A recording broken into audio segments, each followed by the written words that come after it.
खट्टर साहब ने कितनी नौकरियां दी आप लोगों को? हरियाणा के बच्चों को कितनी नौकरियां दी खट्टर साहब ने? मैंने दिल्ली में पिछले 7 साल में 12 लाख नौकरियां दी है। 12 लाख बच्चों को नौकरियां दी। मैंने 12 लाख बच्चों को नौकरी दी। और मैं हवा में नहीं बात कर रहा, वेबसाइट पे पूरा डेटा पड़ा है। हमारी वेबसाइट पे चले जाना, वेबसाइट पे सारा डेटा है। मैंने 12 लाख बच्चों को नौकरियां दी हैं और अगले 5 साल में 20 लाख बच्चों को नौकरी देने का पूरा प्लान बनाया है। मैं नौकरी दे सकता हूं, ये नहीं दे सकते। ये कभी यही नौकरी नहीं देंगे आपको। ये कभी आपके बच्चों को नौकरी नहीं देंगे। क्यों? क्योंकि इनको अपनी पार्टी के लिए बेरोजगार गुंडों की जरूरत है। आपके बच्चों को दंगा कराना सिखाएंगे, गुंडाई करना सिखाएंगे, अपने बच्चों को विदेश भेजते हैं पढ़ने के लिए ये लोग। अभी मेरे को एक भाई बता रहा था, हरियाणा में सारे पेपर लीक हो जाते हैं, जितने भर्तियों के पेपर होते हैं सारे लीक। ऐसा है क्या जी? ये मेरे को एक लिस्ट दी है एक भाई ने। ये 2020 में HSC जूनियर ड्राफ्टमैन का पेपर लीक हो गया। 2020 में हरियाणा पुलिस भर्ती का पेपर लीक हो गया। 2021 में पेपर पुलिस भर्ती का फेर पेपर लीक हो गया। 2021 में कुरुक्षेत्र स्वास्थ्य विभाग का पेपर लीक हो गया। 2022 में HSSC पद की भर्ती का पेपर लीक हो गया। 2022 में ग्राम सचिव और पटवारी की भर्ती का पेपर लीक हो गया। 2022 में TGT भर्ती का पेपर लीक हो गया। 2022 में डेंटल सर्जन की भर्ती का पेपर। खट्टर साहब, आपसे एक पेपर नहीं कराए जाते, सरकार क्या चलाओगे? एक पेपर नहीं करवा सकता जो आदमी, एक पेपर नहीं करा सकता, वो सरकार क्या चलाएगा? गलत तो नहीं कह रहा भाई साहब? मैं अभी गुजरात गया था, वहां भी पता चला सारे पेपर लीक हो रहे हैं, वहां भी बीजेपी की सरकार है। मैं हिमाचल प्रदेश गया था, वहां भी सारे पेपर लीक हो रहे हैं।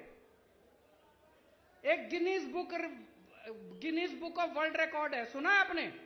दुनिया के सारे बड़े बड़े रिकॉर्ड उसमें होते हैं।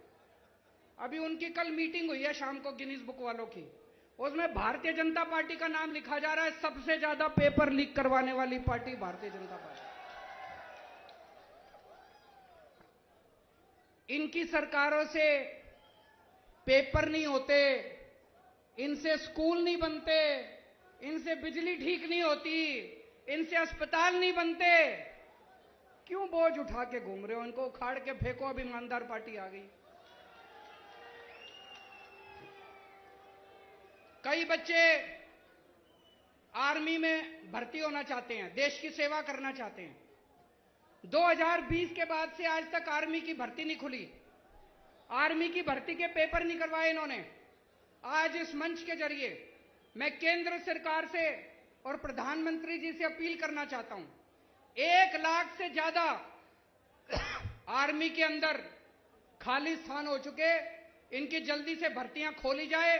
बच्चे ओवरेज हो रहे हैं। मैंने सुना अभी भिवानी के अंदर एक यंग लड़का पवन, जो आर्मी में जाना चाहता था, भर्ती होना चाहता था फौज में, उसने खुदकुशी कर ली। हमारे नौजवान खुदकुशी कर रहे हैं, तो ये आर्मी की भर्तियां क्यों नहीं खोल रहे? मैं प्रधानमंत्री जी को कल चिट्ठी भी लिखूंगा, उनसे निवेदन करूंगा कि आर्मी की भर्तियां तुरंत खोली जाएं, ताकि हमारे बच्चे फौज के अंदर भर्ती हो सकें। दिल्ली में हमने पहले सरकारी अस्पतालों का भी दिल्ली में बहुत बुरा हाल था। हमने सारे सरकारी अस्पताल शानदार कर दिए, खूब सारे मोहल्ला क्लिनिक कर दिए, और दिल्ली में 2 करोड़ लोग हैं, हमने सबका इलाज मुफ्त कर दिया, चाहे कितनी बड़ी बीमारी क्यों ना हो, चाहे लाखों रुपए क्यों ना लगते हो। मैं आपको एक उदाहरण देता हूं। एक मोनिका बहन है, लक्ष्मी नगर में रहती है।